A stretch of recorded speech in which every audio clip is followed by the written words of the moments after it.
first wanted to welcome all of our participants to the Young Alumni Speaker Series. So really where this comes from is highlighting different versions of success of our young alumni. So I think maybe Lily, we could discuss this as we go further on, but definitely at Vanderbilt, there's this sense of like, oh, you have these traditional paths of success. So you have like consulting, banking, grad school.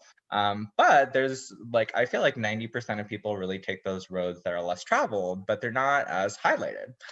So why not start a speaker series really dedicated to highlighting amazing people like you, Lily. So just to get us started and a little bit for our participants, a little bit of bio on Lily here. Here we are.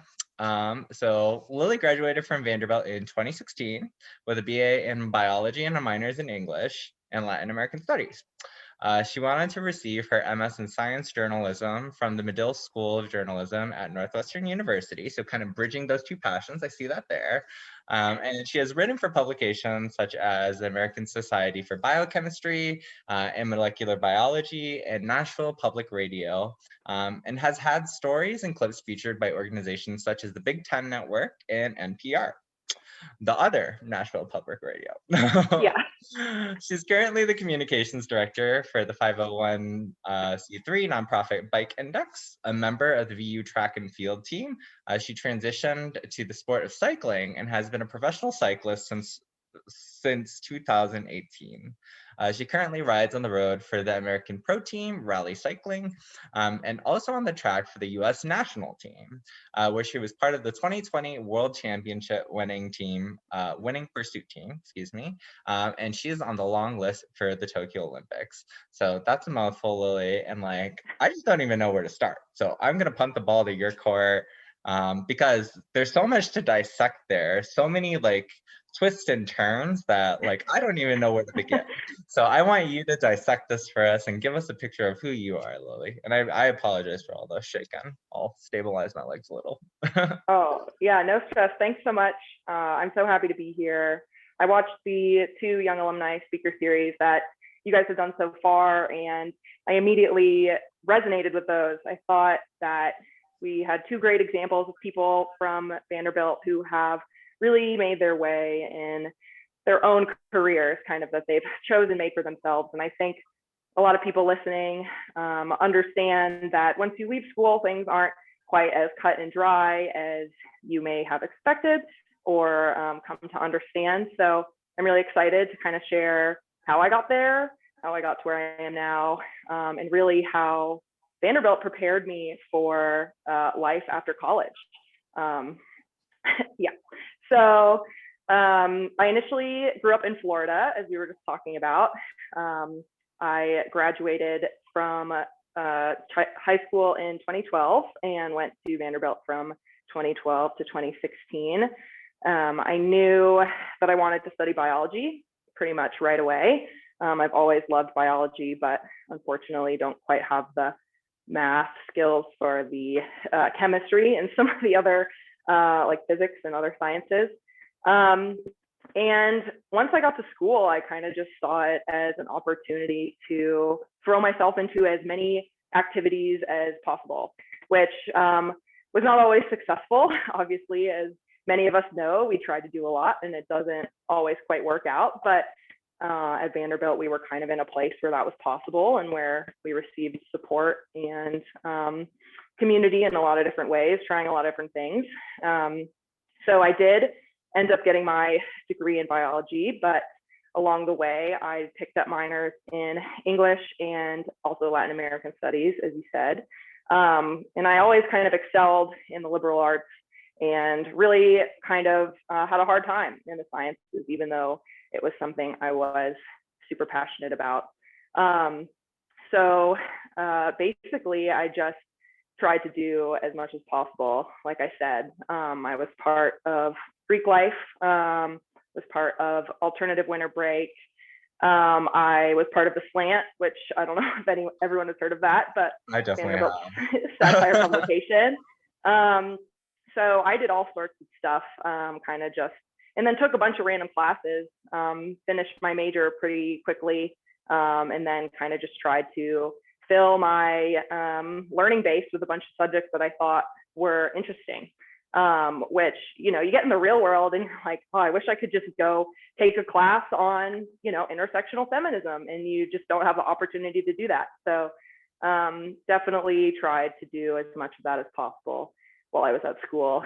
And then while at Vanderbilt, I kind of experienced my first steps into the workplace, as we all kind of do in summer internships and jobs while we're in school. And after my freshman year, I worked at the rec center. I taught swim lessons. And I also worked for the athletics department, just doing summer camps at the university. So just kind of like driving around the golf cart, filling up coolers, doing the stuff that you do when you don't really have any skills. And then after my sophomore year, I received a Vanderbilt undergraduate summer research program grant. So some people listening may also have partaken in that program, the USERP.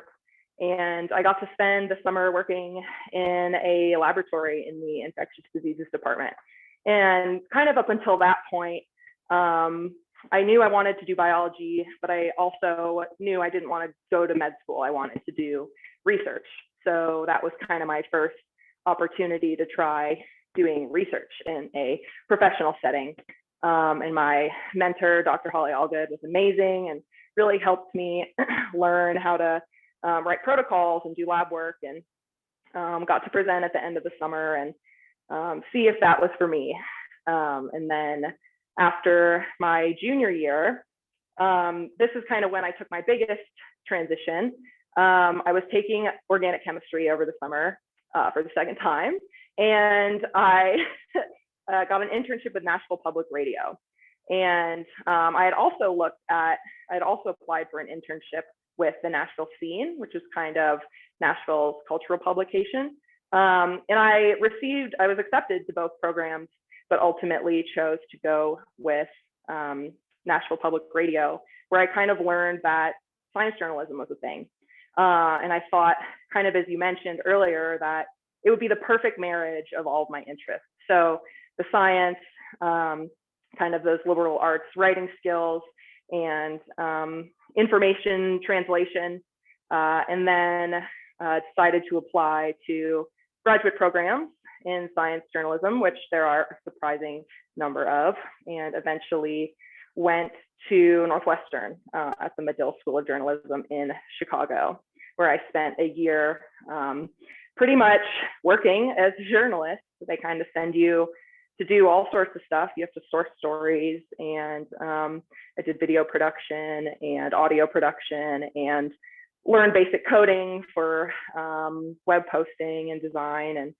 And right before I finished graduate school, I got a job offer from Bike Index, which is the nonprofit that I work for now. And if anyone listening works for a small nonprofit, you know that you pretty much do everything and anything from video tutorials to invoicing to blog posting to partnership negotiation, ad placement, all sorts of stuff. So I feel like my time at Vanderbilt really set me up to move into the real world by giving me the opportunity to try as much as possible and figure out what I liked. And I think I figured out pretty quickly that I wasn't going to be a consultant. I wasn't going to go to med school. I wasn't going to go to law school. I wasn't going to be in banking or finance. And a lot of that was hard because you have this idea of what success is, and you have these very obviously successful professions. And somewhere along the way in school, I realized that I wasn't going to do any of those things. And so I didn't really know what exactly the future looks like for me. And I feel like gradually over time, I've made connections with people and picked up skills that have allowed me to kind of build my career and put me in a place that I am now, which is an amalgamation of a bunch of random things that end up actually being pretty great. So that's the the 2,000-foot overview of my time at school in my profession. No, I think that's a lovely, like, holistic overview, which is equally as holistic, really, as kind of, I Yeah. see in their, like, career path and also at your time at Vanderbilt. And I want to get your take on this too, and for our speakers on the line, is like, I think there's always a fear of exploration, a fear of like trying something new, that we're always at the cusp, whether we're at Vanderbilt or whether we're in the real world. If we want to try something, we think it's cool, it's like really where that's our passion. But then like practicality and reality sets in, and then we take a step back. So I'm wondering, like, as you transition from like these different roles, were you ever hit with that, like, I call it the wall of reality, and then like, how did you overcome that wall? Because I think there's so many of us that are just like stuck in that position and just not afraid to take that next step because of that uncertainty. So I want to get your take on, how do you climb that wall? Yeah, I feel like I've been pretty fortunate to identify with the number of people that have been at each phase of that life, each part of that phase of my life. I feel like with whether it was in school or now, you kind of take that jump and you're like, I want to learn Spanish, so I'm going to find a Spanish speaking group in Colorado Springs where I live. You go on meetup.com and you go there and you're really nervous, but then there's a couple people there who are like, here's what I've done, here's how it's worked for me. They're welcoming, they're friendly. And that's really how I transitioned into professional cycling. When I went to Chicago for graduate school, I had all this time because I was no longer running. So you kind of mentioned it in your introduction, but I was also a student athlete at Vanderbilt. I was on the cross country and track and field teams, and it obviously was a huge chunk of my time. Training alone, it's 10 or so hours a week running, and then you have the additional all the rehab stuff and diet and sleep and all the stuff, much of which I did not do particularly well in college, but which was still time consuming.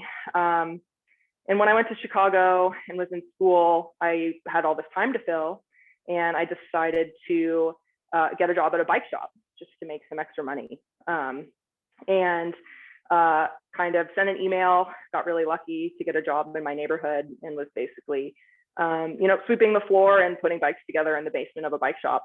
And initially I had no really reason to apply for that job other than the fact that I wanted a little extra income and had always kind of been interested in cycling, and had been riding around campus at Vanderbilt and had no idea how to fix my bike when I got a flat tire, or I crashed into a bush, or rode it over the bridge to Commons, heaven forbid. So that was definitely a leap of faith, but I got there and was immediately welcomed and felt like, even though I was just doing, kind of low level activities, that I had a place there, and that my skills were useful, and that I was doing work that served everybody. And then they helped me get my first bike, and I started doing rides in Chicago. And then I started doing races in Chicago, and it all kind of went from there. So it can certainly be intimidating to try something new, especially when you're confronted with the wall of reality that's like, well, I have to, make money to survive, and I have to make sure I'm, keeping myself healthy and what have you. But if you can find connections in those new spheres, then it really helps make those possible. Yeah, and I think that connection piece, and a few things I'm also hearing in your story is like that mentorship piece. It sounds like even at Vanderbilt, when you're doing I'm gonna butcher the program, but the research program, you found mentors through that, and you found mentors really through these different avenues that you really explored. That I'm gonna go out on a limb here, but really kind of like convinced you like, oh, it's okay to do this exploration, this should be welcomed. So I'm wondering, like, really how do you, and I think more for advice and more of this virtual world, like, how do you really continue to make those mentoring connections, and like putting yourself, quote unquote, my therapist always tells me this, but like, quote unquote, put yourself out there, and like really make those connections when it seems like 2021 is still working against us. So I wanted to Yeah. get your take on like really sparking those connections, and like how have you, even now in your current role, like have found that?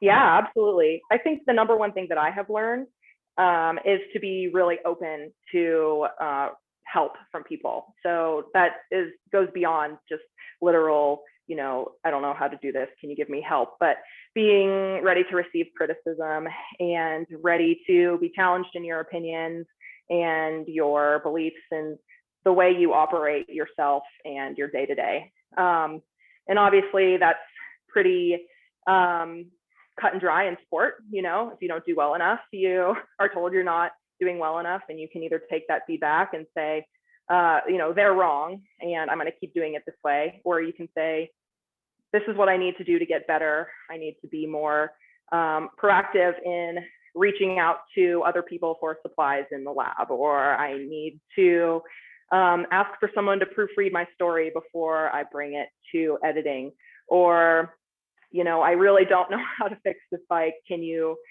please come show me how to do it so I can do it by myself moving forward? So mentorship is really important to me, and it's something that I strive to do for other people as well. But I think being open to that criticism allows you to really make connections and find mentors and friendships that are lasting and that really help you improve in whatever you are doing.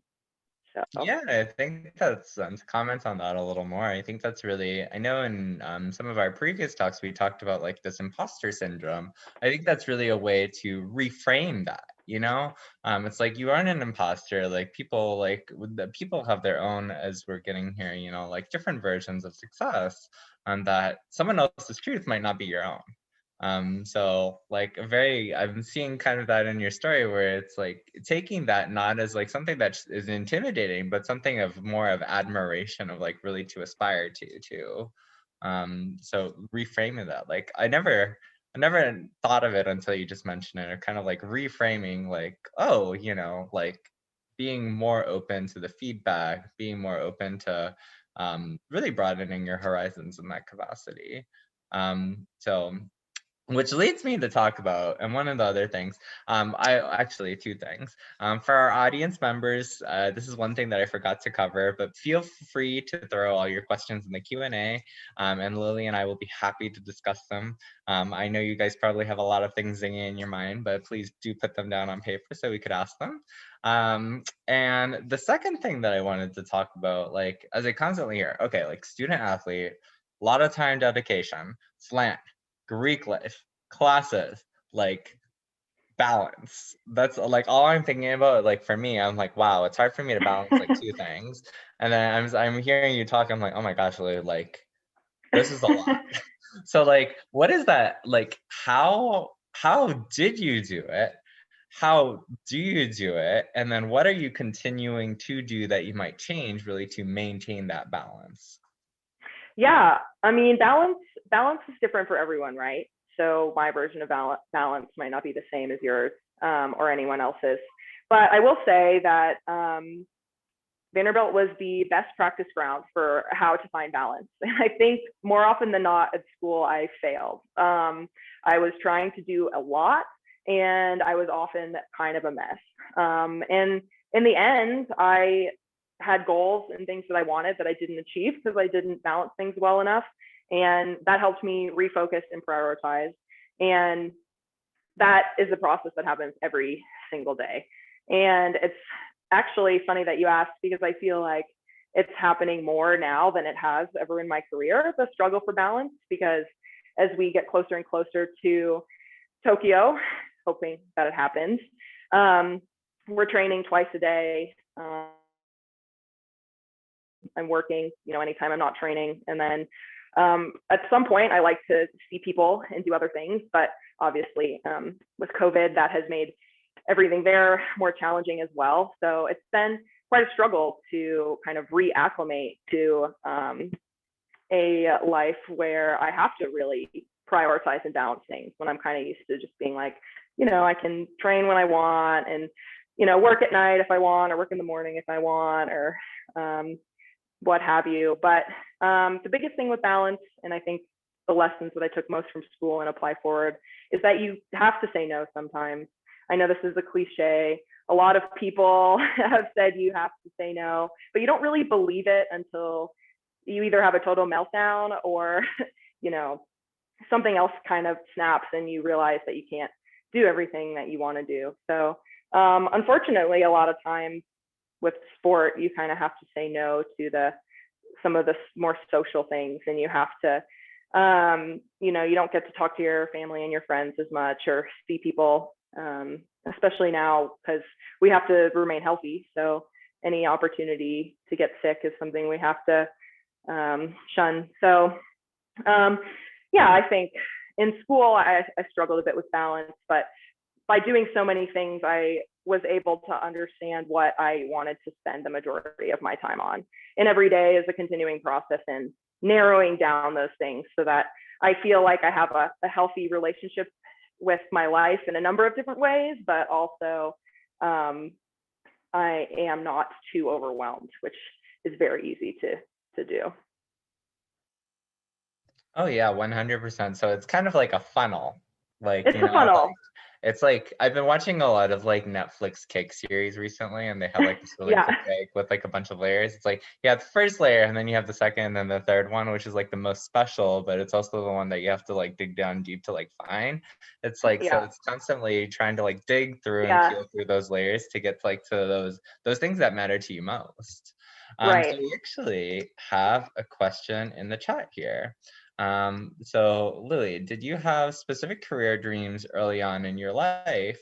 Or do you more feel like things kind of just played out and you didn't have a specific plan? So I remember Rebecca Chong was talking about like a random kind of like stepping. Was it more like that, or did you were you like, oh, I'm gonna be a doctor? Maybe not a doctor, you know? That's a great question. I think when I started school, and probably until my junior year, I was full in biology research. I thought that's what I want to do. I love how science is pretty much completely independent of what people are doing. And unfortunately, as I got through school, I realized that's not where my strengths were. My strengths were in writing and communicating and reading and, you know, demonstrating what's happening in one area for people who may not understand. So that big shift happened for me when I had that NPR internship and then eventually went to grad school for science journalism. And I feel like even though I did have kind of a career transition, all of the skills that I have learned have certainly applied to my career now. So even though I may not be doing science journalism right now, I work closely with our developer to translate software needs for people who we are building systems for at Bike Index. And I'm constantly, you know, making sure people over here understand what's going on over here and making sure our what we offer is understandable to people who may want to pay for the software and implement our systems. So I did definitely have a career plan. And it was a real challenge when I realized that career plan was not what was going to happen for me. And I think a lot of people probably have this realization their junior year, maybe their senior year, maybe they've got their corporate law job and after 3 years, they realize that they really don't love it. And they go back and they coach cross country at their high school alma mater, like one of my friends does. So I do think that in some regards, my career has kind of just happened. I think that the skills that I have learned have allowed me to kind of, once again, to use that funnel metaphor, funnel myself into a very specific niche that kind of utilizes everything that I've learned so far, just in a different way than I expected. And I think that's really important to be open to, because as we kind of all learn after graduating from school, navigating the workplace as a millennial is challenging and not what we were told it was, and can be a lot different. But if you're open to that, then you really can take what you know and move it to something else. I love that it warns me when I'm on mute. So like on that similar like strand of thinking, like taking like what you know and then what you're passionate about, so kind of like the random stepping, like how do you continue? I think just hearing your story, like continue to have that purpose and sense of passion and finding it in your work. Because that's one of the things, like you do have like these people that like do graduate from Vanderbilt, like have these high paying like corporate jobs, and that's not where their passion lies, and then that's where burnout and like lack of purpose really set into. I say this as having been there, so that's why I could only speak for myself here. But in my current job, what I found is like a sense of purpose, which has made like working like it's still work, but it's something that I feel like I'm working towards a higher purpose. So I want to get your take on that, like how through your internships and really through your jobs, have you found that like passion that keeps you motivated?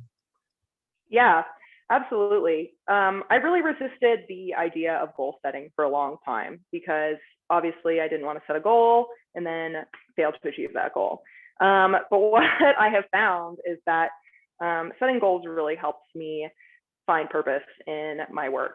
So it's sport, obviously, it's very easy to say this is what I want, and it's very hard to say this is how I'm going to get there. I need a 4-year build up to the next Olympics, and I have to plan every week of every year of training to make sure that I achieve my goal. But in that regard, that purpose is really easy to find, right? You say, here's my plan. I'm going to execute the plan with the purpose of going to the Olympics and winning a gold medal. But when it's a bit harder for me to do this in work with Bike Index, just because we're a startup nonprofit, our goals change every day. We want to have 1 million users by X amount of time, but getting there is a bit more of a experimental process where we A/B test stuff and we try and figure out what works and what doesn't work, and follow through with things that work for a certain period of time and then stop working. So it can be pretty challenging to find purpose sometimes when you are moving around in a way that you don't really understand. But kind of going back to what I was talking about earlier, if you have people you really connect with in the workplace, then that really helps. I've worked with Bike Index for 4 years now, and it gets better every year. We're a small nonprofit, and there are 4 of us. And I feel fortunate that I've been prepared for this remote work, but remote work is also something that's really nice because I can have these great meaningful connections with my coworkers, but I don't have to see them every day. So I feel like we have really healthy relationships that foster great collaboration, and that kind of thing really helps me enjoy my work and find purpose in it. So I'm like, what I'm doing here is going to help our developer here. What I'm doing here is going to help our business person here. So it's all pretty easy to see how your work is going to have an effect. And I really like that about my job. And I try to make that happen when it's less visible. Oh, I think you do. It sounds like you're doing it, Lily. So keep on that train. I love this realistic goal setting. So I wanted to dig into this more Yeah. because this is something that I personally struggle with. It's like I think all of us on the line could probably attest to like, okay, like, we have our list of like 2021 New Year's resolutions, hot girl Yeah. body kind of, and then we kind of fall off the train here. So what's your advice for people like me that like, okay, I'm gonna create this list, but then sometimes these goals I kind of forget about them. So Yeah, 100%. I mean, it's like there's 2 sides to it, right? Like if you're trying to do something crazy, like, become the CEO of a company or make $4 million or go to the Olympics and win a gold medal, like that has to be your goal. You have to repeat that every single day to yourself. You have to be like, this is what I'm doing. This is what I'm doing. This is what I'm doing. Or else it's not going to happen. And, the worst thing that does happen is that you do everything you can and you don't achieve it, but at least you've gained that experience and that enjoyment of the process, hopefully along the way. And then there's the more realistic day-to-day goals that you aren't repeating constantly in your head. And those are certainly harder to follow through with. and I could probably take some advice from other people on how to stay motivated to do those things too, other than just checking them off a list. But I think if goals just exist to help you, A, enjoy your work, and B, get through the stuff that is less enjoyable, then I think they are certainly worth having. 100% agree. Like, if any participant has some advice, feel free to share it in the chat. But going to that goal, so like now I want to see. So I'm trying to think through my head. Like again, like not the best with numbers here. But so like 2018 is when you picked up cycling. Is this correct? So this is like your first introduction related to just like biking. And then like from 2018, and now we're talking about 2020, like Olympics here, U.S. national team. Okay, like Lily, understand you're an athlete, but like national champion in 2 years. This is something that's like, well, as not a sporty spice here, I can't fathom. But like, I also just want to be like, wow, like how did that happen? Like that's amazing. So I need to know that connection, like from like just discovering the first bike, being like, okay, like, you know, biking around commons, looking cute, all the way to like, bam, it's like, we're gonna kill it. You better look out, like Europe, we got you. It's like, Tour de France, you're going down. So please tell us, kind of like. Yeah, so it sounds cooler than it is. So, you know, you have to go into this understanding that I've been an athlete for a long time. So, and an athlete in a sport that translates very well to cycling. So, one endurance sport to the other. And then my mom was actually a professional cyclist. So the interest was always there. And then once again, if we go back to our goal setting and realistic goal setting, I had this idea in my mind that this was possible, right? So either, you know, A, you have an idea that it's possible, or B, you convince yourself that it's possible. Either way, it's possible, you know, you can do it. So in 2016, when I graduated, that's when I moved to Chicago and started working at that bike shop, probably in June of 2016. So pretty quickly after graduating. And then started riding in the fall of 2016. And Chicago does a lot of group riding. So people like to ride together, even when it's 0 degrees. And Chicago also has a very good race scene. So I was able to, you know, I was still fit from my time as an athlete at Vanderbilt, and then was able to kind of just pick up cycling and learn really quickly through racing and riding with people who are just super into it and super passionate about it. And so I actually raced for Northwestern for a season on the bike.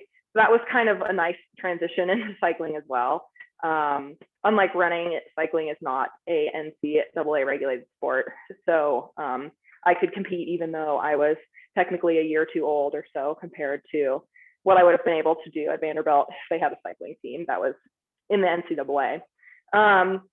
And basically just kind of threw everything into cycling right away, which once again, going back to what you said earlier, was a huge risk that I really had no business taking. I think when I was at Medill, I had to take a statistics journalism class, and Medill was on the quarter system. So we only met the class only met 4 times in the entire quarter. And I think I wanted to miss 2 of the classes to go to bike races. And the professor was like, you cannot do that, obviously. And I got to miss one of them because I was like, hey, look, I just got the science degree. Like I've got a pretty good handle on statistics. So I was pretty full gas right away. And it paid off. I signed my first pro contract in 2018. So I did 1 full season as an amateur before signing a pro contract. And then after 2 seasons of racing professionally on the road, I got invited to a selection camp for the track cycling program. And I knew nothing about road cycling, and I certainly knew nothing about track cycling. So I don't expect anyone else to know much about road or track cycling, which is okay. But on the track, the event that I'm doing is a 4-ish minute event. And when I was at Vanderbilt, I was a 1,500 meter runner, which is a 4-ish minute event. So obviously the physiological system was there. I just needed time to figure out how to ride a bike. I think the first bike I had as an adult, I bought at a bike shop up in Edge Hill, which where Taco Montecito and some of those other places are that people my age may have visited when they were in school. And I think I like immediately crashed it on campus. And I remember being so embarrassed, and some girl walked by and was like, "It's okay, you're an athlete." And I was like, "Don't look at me. This is so embarrassing."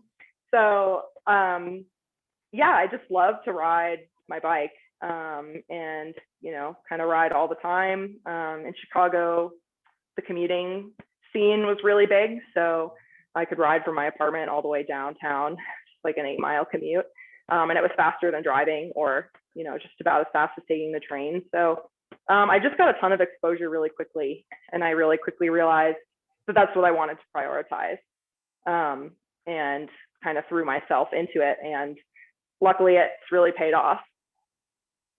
That it did. Like, how does this selection process work? Did they like look at your scores somehow, Lily? Like, again, not sporty spice here, but I'm assuming they had like records of like different like racing competitions. Did they like compile like the top list of times and stuff, and then just reach out to you guys like via an email? It's like, hey, do you want to go to this trial kind of thing? Yeah, pretty much. A lot of the races we do are televised. So the national track team coach would watch them all, and he would see which riders were doing well on the road. And so the program in the US is really small compared to a lot of countries. So the coach was kind of putting out feelers all over the place. Whereas in other countries like Australia or Great Britain, people kind of start cycling from a young age, and they don't go to school, and they are fully professional by the time they're 15 or 16. Whereas here, the coach has to kind of look to other disciplines of cycling to bring people in. And I had a really good season on the road that year, and so he brought me in to do some testing, which is basically just riding around the track as fast as I could and seeing if it was fast enough. And then we use this data called power. So it's basically how much force you're putting forward on the pedals of the bike. And my numbers were pretty good. So that was the data they used to invite me back to try to integrate into the team. Wow, like that's really interesting. And then so now, as far as like how you guys practice together, right? Because it's like a team sport. Like I'm wondering, and you may have mentioned this, I think, prior to like us hopping on like this interview, but like how do you guys like do that practice in like a COVID environment now? Yeah. Oh, so actually right now is the first time we've ridden together as a team since Worlds last February. Oh, So there we go. yeah. So the Olympic Training Center shut down, and has shut down and reopened a number of times since we've been here. And people who lived on campus were not allowed to train or integrate with people who lived off campus like myself. And finally, we just brought everyone back for an off-campus camp so we can all train together. And we're building up for our first race in April, excuse me. But we don't know if it's going to happen. But yeah, it's very important. Yeah, it's very important for us to train together. So it's really nice that we're finally able to do it again. But yeah, COVID's definitely thrown a wrench in our ability to do pretty much anything that we normally do. It's true. It's all about these adjustments, you know. Yeah. But then again, like if anything, I don't know you very well, Lily, but I feel like I could just tell that you're like very resilient nonetheless, and this is very much like par for the course, it seems. Now, one of the things that I have a question coming through in the chat here.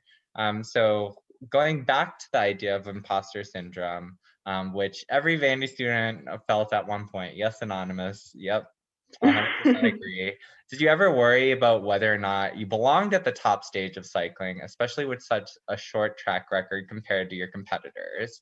And before your world championship, of course, that definitely must have wiped away any doubt. But like, was there ever kind of like a point like competing against like these Australians or Great Britain folks? Yeah, absolutely. I'm so glad someone asked that question, because I still feel it every day. And in my head, I'm like, it's imposter syndrome. You're going to be okay. But most of my teammates even have been racing and competing in cycling since they were 10. And I'm just kind of here like, hey, I'm, this new person who's has been cycling for about a half of that amount of time, if not less. So it's definitely really challenging. Once again, though, I've had good support from my teammates, and they see the ability in me, and they help me see it in myself too. I think I voiced this concern to one of my teammates who's been to the Olympics already. She's an Olympic silver medalist, and she's one of the best track cyclists in the world. And I was like, I really struggle with this with all of you guys, because you guys have all been doing it forever and I really have not. And she's like, well, we all feel that to some degree. And I was like, what are you talking about? But I think it's true. I think everyone is self-conscious to some degree and nervous about how they're going to do. And I wouldn't say that dwelling on other people's insecurities is helpful, but certainly knowing that other people might feel the same way in a different context is good. That's good advice. Now I have one more. There's quite a few questions now. So here is one that's kind of like along the related strain. So what are the biggest sacrifices you've had to make as a professional athlete, and how do you decide whether they're worth it? So I think this is really in the context too of like again, that balance, like balance between job, like even balance between when you're talking with your professors being like, look, I got this. But yeah, like nevertheless, there's sacrifices. So I'm very curious to know what the like biggest ones you'd consider you made as a professional athlete. Yeah, I feel like I'm sacrificing a workplace environment, that's for sure. I feel like I've gained all these skills and then they're kind of just on pause right now while I'm training and competing. And they're not. I mean, I have a job and I feel like I will always want to have some sort of outlet that's not sport, and people that I talk to on a daily basis that aren't my teammates, because you spend enough time with anybody and you get stressed and sick of them. But the hardest part is we don't really make any money. So we do all of this mostly because we love it. Other countries are funded by their governments, but our USOC structure is only on winnings. So to win the world championship, we receive about a third of the amount of money that is base salary for just the average team member in another country. And then I do make money from my road team professionally as well, but hourly wage compared to something I could be making with my education is pretty low. And so we do a lot of this, and we're kind of just like hoping we don't have a disastrous injury that really puts us out, or we know that we're not really meeting our earning potential and we probably could be living more comfortably and whatever. But sport only lasts for a short period of time, right? The shelf life of an athlete is not that long. So we might as well do it while we can. I mean, I never left the country until I started cycling, and now I've been to Peru and Bolivia and Austria and the Netherlands and Belgium and all these random places that, I probably never would have gone to. And then the opportunity to work towards something as a team, I think is really high pressure in sport, while it does kind of mimic some of the teamwork you would get in another kind of workplace. I think the ability to really be in it with some other people is a very unique experience that I think I will remember for my entire life. And then, I mean, it's just fun. I love to ride my bike, obviously. So it's really awesome. The sacrifices are sometimes feel a bit heavy, especially when all your competitions are getting canceled and you're, training for 25 hours a week and you're exhausted. But I think all the bad things do not outweigh the good, or else none of us would do it. Retweet. There was something that I was gonna this reminds me a little bit of like Queen's Gambit. Like if you've ever seen that Netflix show, it's like you have the Russians that were like funded for chess and everything, and then you have chess like in the US is just not that big, but then you rise to the top. It sounds like a very Queen Gambit story here, Lily. So I haven't seen it. I don't watch too you much TV, must. but I've heard After so many good this, things. after this, if there is one binge you have to do, it's this show. Like, Okay. I know your hours are like spent doing much more worthwhile pursuits, but as a couch potato, like this is one that in my field of expertise is like one that you should definitely watch. But we also have a really random question coming through the chat from Miss Almaz. So first she says hi, and then the second one, she's like, any Rex hidden gems for outdoor runs and bike rides in Chicago? Yes, you should ride your bike to Lake Bluff and get a gluten-free muffin at the coffee shop there. And I'm not gluten-free, but they're really, really good. I can't remember the name of the coffee shop, but just don't ride there when it's gonna snow because I've gotten stuck there before. Oh yeah, we're not trying to do that. Not at all. No. Never. But But the other thing that I wanted to ask, and like I know we're closing up on almost the hour here. Oh, actually, we have another question come through the chat. So Stephen asked, how much fun, quote unquote, is it racing on cobblestones in Europe? Hey, Coach Keith, this is my coach from There we Vanderbilt. go. I love it. Yeah, I'm There glad we you're go. watching. Coach Keith asking the hard questions. That's what we need. So yeah, so if you've ever watched a European bike race, they race over cobblestones. So obviously the roads in Europe were all built for not cars like they were in the newer country that we live in. And they look like they're quaint and nice, but really it's like someone took a bunch of bricks and just drove a truck with a bunch of bricks, and the bricks fell out of the truck, and that's the road. So it's pretty pretty horrible. I think we did a recon of a race when I was there at the end of last year, and I wore like 2 pairs of gloves and taped up my hands. And by the time you're done with the cobblestones, like you can't move your fingers, like you can't open them up because your hands are cramping. But it's pretty wild. It's pretty unique. It's very different than riding your bike in California and like riding down a boulevard that's 4 lanes wide and nice and sunny, because in Europe it's usually raining too, so it's quite the experience. Yeah. Man. It's like, ooh, that sounds intense. Thank you, Coach Keith, for that question. Thanks, Because Coach Keith. I did not think of that. Those cobblestones though. And then I think we probably have time for like 2 more questions here. So one of my questions that I always like to ask kind of like our interviewees here is like, where do you see, so you see yourself now, like, I know this is like gonna sound like very standard interviewee question, like, but like then again, like just knowing your path and like what you've done so far, where are you seeing, like, you've been at Bike Index for 4 years, do you see yourself again like still at Bike Index in like another 2 years having that gold medal? Like, where do you see the future for you and what does that look like?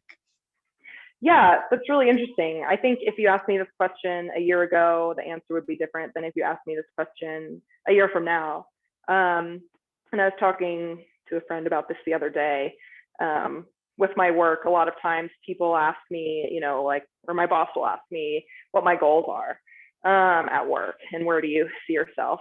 And I say that I really don't know because I have literally no idea. I think that, like I said, it's good to have a goal and a trajectory, and it's good to keep in mind the things you want. But at the same time, 3 years ago, I wouldn't have said I would be training to try to qualify for the Olympics. And 3 years ago, I probably wouldn't have said that I'd still be at Bike Index in 3 years, just because, we're kind of taught that you want to get a job and like climb it as fast as you can. But since being with Bike Index, I've learned so much about what it's like to operate in a workplace and how to kind of build your own unique workplace environment. So who knows how long I'll be racing for, but I would love to continue to work in a small development-based startup. I think that the kind of small team environment really suits me. And I think that it really allows you to not only get the most out of coworkers in a job, but it allows you to really grow as an employee, because you have responsibilities that you might not have if you're working on a 100-person team. So we'll see. I don't know. I like that. I think people are afraid of like saying that I don't know, you know? Yeah. And I think this is going back to kind of like the imposter syndrome at Vandy, is like, it's okay to like say and be in that position where I don't know, you know? Like, yeah, I 100% agree. And I think that is a number one lesson to take from COVID as well, right? Because none of us know what's going to happen. And that's something that was really, really hard for me when I was in school and even just starting. I wanted to plan everything. I wanted to have this idea of like where I was going to be and how I was going to get there. And now, I'm kind of like, I'm just going to see where this goes. And I think those doors will open. And we'll kind of follow them as they take us, because you wouldn't, if you planned everything, you wouldn't have an ability to be open to the random stuff that comes in that may end up being your new career or your new life path. I love it. The randomness, just like come Yeah. out universe, manifest universe. And then the last question, and I'll end on here, like in a more existential note, because I love these existential questions, but like, Lily, now, what advice would you give your like Lily senior self at Vanderbilt? Like, what single piece? Actually, it doesn't even have to be a single piece. It could be like multiple pieces of advice. But what would you tell her what would you tell senior Lily that you know now that you didn't know back then? Yeah, I would say calm down. Really, like, take a breath. Take a minute to like sit there and do nothing and just like enjoy being in the world and relax a little bit. And I would also say that there is no right way to do something. Like, what you want to do is, have things that you want and make a rough plan of getting those things that you want, but know that the things that you want are probably not the same as A, what other people want, and B, what other people are telling you should want. And that's okay. Especially now, I think if we're talking about it from a career workplace perspective, there are a lot of options that we don't know are out there. And if you get an opportunity that is really enticing, and someone tells you that it's not good enough or is not like adequately using your education, but it's something you really want to do, you should do it. Because especially now, like, we're young and many of us are fortunate to have our health.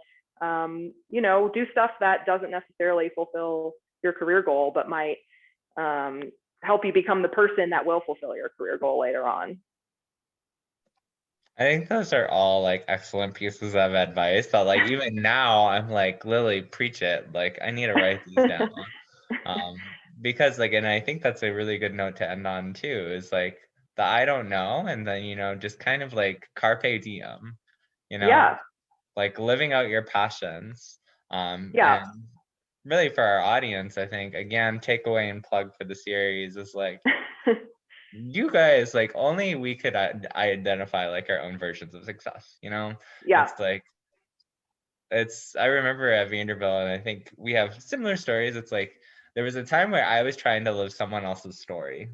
Yep. Where it's like, yeah, it's like, and then I reflect on it and I'm like, why did I do that? Why did I let someone else write my book? Yeah. So Yeah. 100%. It takes time, but yeah, live your truth. Time is like all we got nowadays, Lily. It's like 100%.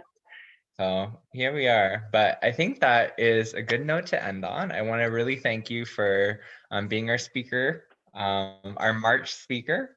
Thank you for sharing your wisdom, your energy, your life path that like I only wish that I could accomplish in like the next 25 years of my life.